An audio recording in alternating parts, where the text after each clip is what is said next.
डिंपल कपाड़िया चाहती थी कि उनकी बेटी ट्विंकल खन्ना अक्षय कुमार से शादी से पहले लिव इन में रहे। डिंपल चाहती थी कि दोनों एक दूसरे को पहले समझ लें।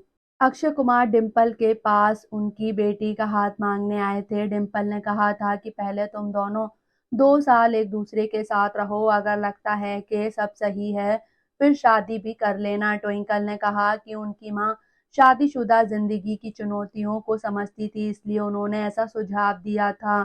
ट्विंकल खन्ना ने कहा, मुझे मेरी मां ने अकेले पाला है, मेरे घर में कोई पुरुष नहीं था। मुझे काफी समय तक तो पता ही नहीं था कि घर में पुरुष भी रहते हैं। मैं उस सिस्टम में रही ही नहीं थी। माँ ने मुझे शादीशुदा जिंदगी की चुनौतियों के बारे में बताया।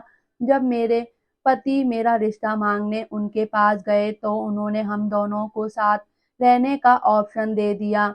उन्होंने कहा कि 2 साल साथ में रहकर देख लो फिर शादी करना। कुछ रिपोर्ट्स में ये भी कहा गया था कि डिंपल कपाड़िया किसी और वजह से अक्षर और ट्विंकल को लिव इन में देखना चाहती थी। दरअसल डिंपल के किसी जर्नलिस्ट दोस्त ने अक्षय के बारे में फेक न्यूज बता दी थी।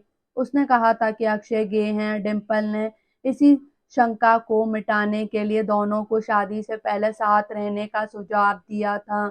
ये खुलासा को ट्विंकल खन्ना ने कॉफी विद करण में किया था।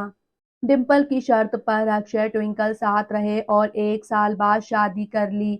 दोनों ने जनवरी 2001 में शादी की थी। ट्विंकल ने बेटे आरव को 2002 में जन्म दिया, वहीं बेटी नितारा का जन्म 2012 में हुआ था।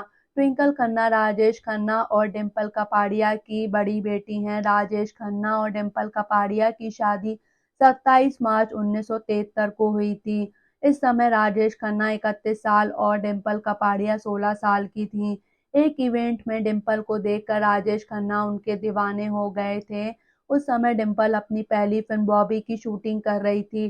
डिंपल हमेशा से ही राजेश खन्ना की प्रशंसक रही थी। ऐसे में जब उन्हें शादी का प्रपोजल मिला तो उन्होंने बिना देर किए हाँ कर दिया। उस समय राजेश खन्ना उनसे 15 साल बड़े थे।